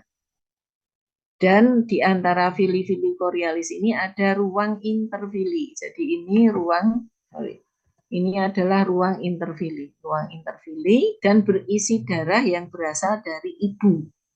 Ruang interfili ini berisi darah yang berasal dari desidua basalis pihak ibu ya. Jadi fili chorioalis ini dia terbenam dalam darah ya, dalam darah yang terdapat di ruang interfili. Sedangkan fili chorioalis sendiri, jadi ruang interfili tadi berisi darah yang berasal dari ibu. Sedangkan fili chorioalis sendiri itu unsurnya apa saja yang menyusun fili chorioalis, yaitu berisi ini jaringan mesenkim. Nah, fili chorioalis ini berisi jaringan mesenkim, berisi pembuluh darah yang merupakan cabang arteri dan vena umbilikalis dari janin. Kemudian fili chorioalis ini pada lapisan luar dilapisi oleh trofoblast, yaitu trofoblast ini terdiri dari beberapa lapis. Yang paling luar adalah sel sinsisiotrofoblast. Jadi yang berhubungan dengan ruang interfili ini adalah sel sinsisiotrofoblast. Di sebelah basalnya ada sel sitotrofoblast. Kemudian di sebelah basal dari sel sitotrofoblast terdapat membrana basalis, tempat melekatnya sel sitotrofoblast. Nah, kemudian tadi ada istilah barier atau sawar plasenta, yaitu struktur yang memisahkan darah ibu dan darah janin. Darah ibu ada di ruang interfili. Darah janin ada di ini, di pembuluh darah cabang arteri vena umbilikalis yang ada di fili chorioalis ini. Ini berisi darah yang berasal dari janin. Jadi struktur yang memisahkan darah yang ada di sini dengan di sini berarti adalah ini. Nah, ini itu apa? Dinding pembuluh darah atau dinding kapiler yang merupakan cabang arteri vena umbilicalis tadi. Dinding pembuluh darah itu terdiri atas apa saja, yaitu endotel, sel endotel dinding pembuluh darah, dan membrana basalis dinding pembuluh darah. Sesudah itu di luar dinding pembuluh darah ada apa? Ada jaringan mesenkim. Ini jaringan mesenkim. Kemudian sesudah jaringan mesenkim ada apa lagi? Ada trofoblas. Tadi lapisannya ada apa saja? Ada membrana basalis trofoblas, ada sel sitotrofoblas, ada sel sinciotrofoblas. Nah, inilah yang disebut dengan barier plasenta. Jadi struktur yang memisahkan darah ibu di sini dan darah janin di sini. Pada ruang interfili ini nanti akan terjadi pertukaran zat-zat antara ibu dan janin. Jadi mula-mula pada ruang interfili ini terisi oleh darah arterial yang berasal dari desi-2 basalis maternal. Berarti di sini mulanya banyak mengandung oksigen darah yang ada di sini. Kemudian darah venosa yang berasal dari tubuh janin akan diangkut ke villi chorioalis dan sampai di ini pembuluh-pembuluh darah di villi chorioalis pada cabang arteri umbilicalis. Jadi darah venosa dari tubuh janin sampai di cabang arteri umbilicalis di sini darah venosa ini. Kemudian karena darah venosa dia akan melepaskan CO2 dan sisa-sisa metabolisme ke dalam ruang interfili. Kemudian oksigen yang berasal dari ruang interfili nanti akan masuk ke dalam cabang vena umbilicalis dari pembuluh darah janin. Nah, kemudian darah yang sudah mengandung oksigen yang ada di pembuluh darah janin ini kemudian akan diangkut ke tubuh janin. Sedangkan ruang interfili yang sekarang ini mengandung banyak CO2 yang berasal dari tubuh janin tadi, nanti darah yang ada di ruang interfili yang sudah mengandung CO2 dan sisa metabolisme dari janin nanti akan dimasukkan ke dalam desi-2 basalis, akan masuk ke dalam desi-2 basalis, dan selanjutnya diganti lagi oleh darah yang banyak mengandung oksigen atau darah arterial yang berasal dari desi-2 basalis. Demikian seterusnya akan terjadi pertukaran zat-zat antara ibu dan janin di ruang interfili. Ini adalah gambaran preparat pengecatan HE dari plasenta, ya. Dari plasenta. Jadi ini yang pars fetalis yang di atas, pars maternalis yang di bawah. Kenapa pars maternalis yang di bawah? Ciri-cirinya apa kalau ini pars maternalis? Ini ada kelenjar uterina. Ini kelenjar uterina itu kan terdapat di endometrium dari uterus. Berarti ini adalah pars maternalis. Dan ini adalah desi-2 basalis. Ini ada kelenjar uterina yang berkelok-kelok itu ya. Dan ini desi-2 basalis. Berarti ini pars maternalis. Yang ini, yang atas, pars fetalis tersusun oleh lempeng korion yang membentuk tonjolan-tonjolan berupa villi chorioalis. Villi chorioalis, dan ini adalah yang kecil-kecil ini adalah villi chorioalis yang terpotong melintang, atau mungkin serong gitu ya, melintang. Kemudian di antara villi chorioalis ini terdapat ruang interfili yang berisi darah dari ibu awalnya ya. Potongan melintang di villi chorioalis ini apabila diperbesar seperti ini ya, ini potongan melintang villi chorioalis ya. Ini villi chorioalis juga. Kemudian ini ruang interfili, ini adalah eritrosit, darah yang berasal dari ibu gitu ya. Kemudian pada villi chorioalis ini pada penampang melintangnya tampak mesinnya ini berisi apa? Jaringan mesenkim. Kemudian ada pembuluh darah yang merupakan cabang arteri atau vena umbilicalis dari tubuh janin. Kemudian ada trofoblast. Trofoblast ini terdiri dari apa tadi? Membrana basalis trofoblast, sel-sel sitotrofoblast, kemudian yang ini sel-sel sinsisiotrofoblast. Ya.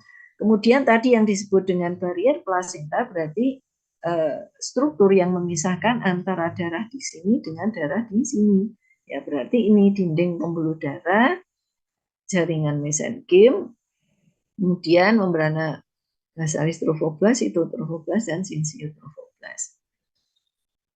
Pada akhir kehamilan nanti sel sitotrofoblast ini akan menghilang. Yang terlihat hanya sel sinsiotrofoblast. Karena apa? Karena sel sitotrofoblast ini mempunyai kemampuan selain memperbanyak dirinya sendiri, juga mempunyai kemampuan untuk berfusi membentuk sinsitiotrofoblast. Jadi mempunyai kemampuan, sel sitotrofoblast ini selain mempunyai kemampuan memperbanyak dirinya, juga mempunyai kemampuan untuk membentuk sel sinsitiotrofoblast. Dan pada akhir kehamilan nanti kecepatan proliferasi dari sel sitotrofoblast untuk membentuk dirinya sendiri itu semakin menurun atau bahkan menghilang. Tetapi kecepatan membentuk sel sinsitiotrofoblastnya itu tetap. Sehingga nanti pada akhir kehamilan itu tinggal terlihat sel sinsitiotrofoblast. Dan pada plasenta yang menghasilkan hormon-hormon ini diketahui adalah sel sinsitiotrofoblast. Yang di sebelah superficial yang berdekatan dengan ruang intervili. Kemudian organ yang selanjutnya adalah vagina. Mungkin bisa kita lihat saja dengan dengan gambar. Nah, ini dinding vagina. Dinding vagina itu berbentuk tabung gitu ya. Tunika mukosanya itu membentuk lipatan-lipatan transversal yang disebut dengan rugae. Nah, ini rugae ini ya. Rugae. Ini potongan longitudinal atau membujur dari dinding vagina. Ini tunika mukosanya membentuk lipatan-lipatan yang disebut rugae. Lipatan transversal yang disebut rugae. Epitelnya adalah epitel squamous kompleks non-konifikasi. Sitoplasmanya mengandung tetes-tetes glikogen, di mana apabila epitel permukaan dari epitel squamous kompleks non-konifikasi ini terkelupas, misalnya nanti tetes glikogen itu yang terdapat di dalam sel epitel yang terkelupas tadi akan diubah oleh bakteri yang ada di di vagina ini menjadi asam laktat. Dan pengaruh pembentukan glikogen ini terutama karena pengaruh estrogen. Jadi pada fase proliferasi dari siklus menstruasi, sehingga mungkin pada fase proliferasi nanti pH dari vagina ini menjadi sangat asam ya. Karena tadi glikogennya terbentuk banyak, diubah oleh bakteri menjadi asam laktat. Kemudian pada tunika proprianya, lamina proprianya, di sini tersusun oleh jaringan pengikat yang kaya dengan serabut elastis. Juga mengandung banyak pembuluh darah, trofosit dan neutrofil, tetapi tidak dijumpai adanya unsur kelenjar. Jadi pada vagina itu ciri khasnya tidak mempunyai kelenjar, sehingga adanya lendir pada permukaan dinding vagina itu berasal dari kelenjar serviks yang turun ke bawah. Kemudian ini pembuluh darah yang ada di lamina propria ini juga mempunyai fungsi antara lain memberikan lubrikasi atau ya membasahi permukaan dinding vagina pada proses rangsang seksual. Adanya rangsang seksual ini akan merangsang pengeluaran cairan eksudat dari pembuluh-pembuluh darah yang ada di lamina propria ini untuk berdifusi, kemudian membasahi permukaan dinding vagina. Ini fungsi dari pembuluh-pembuluh darah yang banyak sekali ada di lamina propria. Tapi tidak ada di sini, tidak ada kelenjar. Kemudian di bawah lamina propria ada tunica muscularis tersusun atas dua lapis otot polos, yang pertama berjalan sirkuler, yang sebelah dalam, yang sebelah luar berjalan longitudinal. Kemudian di sebelah luar dari tunica muscularis ada tunica adventitia yang tersusun oleh jaringan pengikat yang kaya dengan serabut elastis. Jadi jaringan ikat pada dinding vagina ciri khasnya adalah kaya dengan serabut elastis, baik pada lamina proprianya maupun pada pada tunica adventitianya.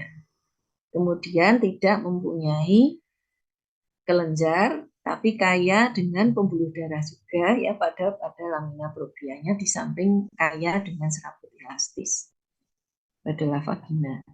Kemudian genitalia eksterna. Genitalia eksterna pada wanita itu tersusun oleh organ apa saja, yaitu klitoris yang homolog dengan penis pada organ reproduksi pria, kemudian labium maius, labium minus, dan kelenjar kendal vestibuler. Kelenjar vestibuler ini ada dua macam, yaitu vestibuler mayor dan minor. Kelenjar vestibuler mayor itu juga disebut dengan kelenjar Bartolini yang identik dengan kelenjar bulbouretralis pada reproduksi pria. Dan ini kelenjar Bartolini ini sepasang ya, masing-masing terletak pada sisi-sisi dinding vestibulum. Vestibulum itu merupakan suatu ruangan yang dibatasi oleh labium minus kiri dan labium minus kanan. Dan kelenjar Bartolini terletak pada kedua sisi dinding vestibulum. Sering kelenjar Bartolini mengalami infeksi atau peradangan yang disebut dengan Bartolinitis. Kemudian kelenjar vestibuler minor ini jumlahnya banyak dan identik dengan kelenjar litre pada sistem reproduksi pria. Dan kelenjar vestibuler minor ini terletak di sekitar muara uretra dan klitoris, jumlahnya banyak.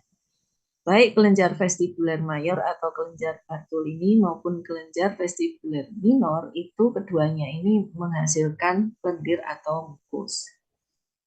Yang terakhir adalah mengenai kelenjar mame. Kelenjar mame merupakan modifikasi dari kelenjar sudorifera atau kelenjar keringat ya. Secara morfologi kelenjar mame ini merupakan kelenjar tubulo-alveolar kompleks. Berarti bagian sekretoriusnya berbentuk tubulus dan alveolus, bagian ekskretoriusnya, ductus ekskretoriusnya bercabang-cabang. Tiap mame itu terdiri dari 15 sampai 25 lobus. Masing-masing antara lobus satu dengan yang lain itu dipisahkan oleh jaringan pengikat padat yang mengandung sel-sel lemak.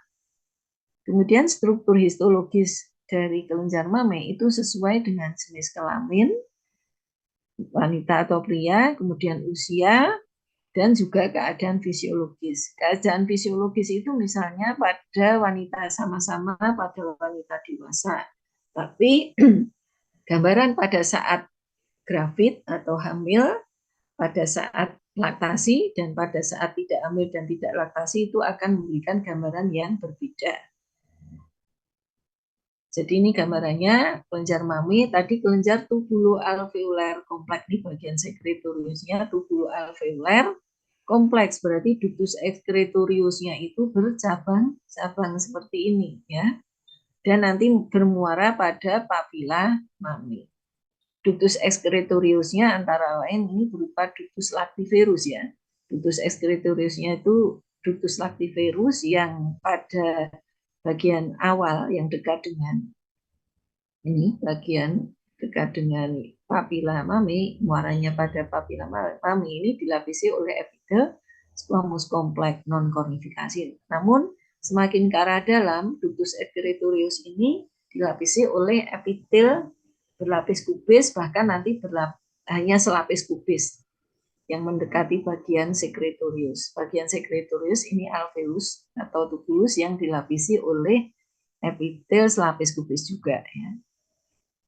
Nah, berarti nanti kalau kita buat preparat, kita potong begini, seret itu ya, ada bagian yang tampak bagian ekskretorius maupun sekretoriusnya yang terpotong. Dan pada mami ini nanti akan terbagi menjadi lobus-lobus, dan masing-masing lobus nanti terbagi-bagi lagi menjadi lobulus-lobulus yang dipisahkan oleh jaringan pengikat padat yang mengandung sel-sel lemak. Nah, kemudian ini gambaran pada saat pubertas. Pada saat pubertas, wanita mengalami pubertas itu kelenjar maminya mulai membesar. Karena apa? Karena pengaruh hormon estrogen dan progesteron yang mulai meningkat. Hormon estrogen akan menyebabkan proliferasi sel-sel ductus lactiferus, yaitu ductus excretoriusnya. Kemudian progesteronnya akan menyebabkan terjadinya bentukan tubulu alveolar kecil-kecil pada ujung ductus, yang berarti berpengaruh, progesteron ini berpengaruh pada bagian sekretoriusnya. Kemudian selain karena pengaruh estrogen dan progesteron, pada saat pubertas jadi peningkatan jumlah sel-sel lemak pada jaringan pengikat interlobaris dan interlobularis, sehingga dengan adanya proliferasi bagian ekskretorius, bagian sekretorius, dan timbunan sel-sel lemak, maka kelenjar mami pada wanita pubertas itu akan tampak menjadi membesar, lebih besar dari sebelumnya. Kemudian ini kelenjar mami pada wanita dewasa inaktif, terdiri dari bagian ekskretorius yang berupa ductus lactiferus yang dilapisi oleh epitel squamous complex, yang nanti ke arah dalam, cabang ke arah dalam dari ductus ini tentunya epitelnya semakin tipis ya. Kemudian pars sekretoriusnya yang di sini berupa alveoli atau tubuli, alveolus alveolus atau tubulus tubulus yang dilapisi oleh epitel selapis pubis, dan pada bagian sekretorius ini ada sel myoepitel yang apabila dia berkontraksi akan membantu pengeluaran ASI. Kemudian pada jaringan pengikat sekitar alveoli atau tubuli terdapat limfosit dan sel plasma. Nah, ini yang inaktif. Kemudian pada saat hamil karena pengaruh hormon estrogen, maka akan terjadi proliferasi bagian ekskretoriusnya sehingga ductus lactiferus bercabang-cabang. Karena pengaruh hormon progesteron, maka akan terjadi proliferasi bagian sekretoriusnya sehingga sel-sel pada tubulus atau alveolus mengalami proliferasi. Dengan adanya proliferasi baik pada bagian ekskretorius maupun sekretorius, maka menyebabkan gambaran lobus-lobus atau lobulus-lobulus pada mami menjadi lebih nyata, sehingga jaringan pengikat interlobaris relatif lebih tipis, menjadi lebih tipis atau berkurang. Kemudian saat laktasi, kelenjar mami wanita saat laktasi itu gambarannya sebetulnya mirip dengan yang grafit atau saat hamil. Namun pada saat laktasi ini sudah terdapat tanda-tanda gambaran sekresi, terdapat gambaran tanda-tanda sekresi. Jadi gambaran alveoli atau tubulinya nanti bervariasi. Ada alveoli atau tubuli dengan sel-sel epitelnya sangat besar, tinggi, sitoplasmanya terdapat granula-granula sekretorik yang sedang aktif mensintesis sekret. Ada alveoli yang sel epitelnya itu pipih, tapi pada lumen alveoli ini banyak timbunan sekret. Ini gambaran alveoli yang bermacam-macam, masuknya seperti itu. Kemudian yang penting menunjukkan adanya tanda-tanda sekresi. Kemudian pada jaringan pengikat sekitar alveoli atau tubuli terdapat peningkatan jumlah sel plasma. Jadi pada jaringan pengikat sekitar bagian sekretorius, alveoli atau tubuli, jumlah sel plasmanya meningkat. Sel plasma ini menghasilkan IgA, imunoglobulin A, yang nanti disekresikan ke ASI atau kolostrum ya. Nanti akan berfungsi untuk memberikan kekebalan pada tubuh janin, terutama adalah kekebalan di bagian saluran pencernaannya, karena meminum ASI yang banyak mengandung IgA tadi. Ini gambarannya adalah ini yang atas, kanan atas ini gambaran pada wanita yang inaktif, yang tidak sedang hamil ataupun tidak sedang menyusui. Ini gambaran lobulusnya. Satu lobulus, ini jaringan ikat interlobularis, terus menulis jaringan ikat padat dan sel-sel lemak. Kemudian di dalam lobulusnya ini ada penampang melintang dari ductus excretorius intralobularis, penampang melintang dari alveoli dan tubuli yang merupakan bagian sekretorius dari kelenjar mame. Kemudian ini jaringan pengikat sekitar alveoli tubuli yang tentunya di sini ada limfosit dan sel plasma. Pada keadaan yang wanita hamil, maka terjadi tadi proliferasi bagian sekretorius maupun ekskretoriusnya seperti ini, sehingga lobulusnya menjadi padat dengan alveoli, tubuli, dan ductus excretorius intralobularis. Ini ductus lactiferusnya juga berproliferasi berkelok-kelok. Sehingga di sini gambaran lobulusnya menjadi lebih nyata jika dibandingkan yang tidak aktif tadi. Di sini kan longgar, di sini padat sekali ya, ada alveoli tubuli dan ductus excretorius intralobularis. Dan jaringan pengikat interlobularisnya menjadi relatif lebih tipis jika dibandingkan dengan yang di inaktif tadi. Kemudian yang dalam keadaan laktasi, menyusui, ini terdapat mirip sebetulnya dengan yang gravid, yang hamil, tapi di sini ada tanda-tanda sekresi. Jadi ada timbunan sekret yang di ductus lactiferus. Kemudian di dalam lobulusnya ini diperbesar gambaran alveoli dan tubuli di lobulus ini ya. Ada alveolinya yang sel-selnya besar, ada granula sekretorinya, ada yang sel-selnya pipih, tapi ada timbunan sekretnya di dalam lumennya. Ya, ini menunjukkan tanda-tanda sekresi. Dan tadi jaringan di sekitar alveoli, jaringan pengikat di sekitar alveoli atau tubuli ini banyak sekali jumlah sel plasmanya. Jadi sel plasmanya meningkat jumlahnya, menghasilkan IgA. Saya kira cukup itu adik-adik untuk kuliah saya pada siang hari ini. Semoga bisa dipahami ya adik-adik. Saya stop.